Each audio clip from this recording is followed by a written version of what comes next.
అందరికీ praise lord. అందరికీ ముందుగా happy new year.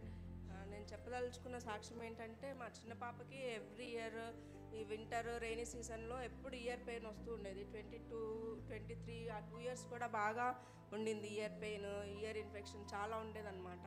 Every month వెళ్ళేవాళ్ళం హాస్పిటల్కి. ఇయర్ జూన్లోనే అన్నతోటి ప్రేయర్ చేయించుకున్నాం అనమాట. అన్న ఇలా వస్తూ ఉండింది అంటే అన్న చెప్పారు, ఏం కాదు తగ్గిపోతుందని చెప్పారు.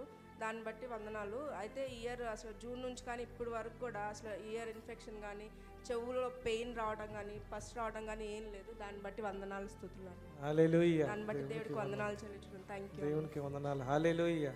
సో జాయి పాపకి కంప్లీట్గా హీలింగ్ అయింది. దాన్ని బట్టి దేవునికి వేలాది వందనాలు. ఎప్పుడు ఇయర్ పెయిన్ అని ఏడ్చేది. 2022లో 23లో జూన్ నుంచి డిసెంబర్ వరకు ఎప్పుడు వస్తూనే ఉండేది తనకి ఇయర్ పెయిన్. కొంచెం కోల్డ్ అయినా ఏదైనా ఇయర్లో నుంచి ఫస్ట్ రావడము అలా ఉండేది. అసలు చాలా తట్టుకోలేకపోయేది.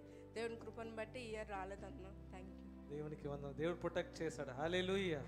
సో దాన్ని బట్టి దేవునికి వందనాలు.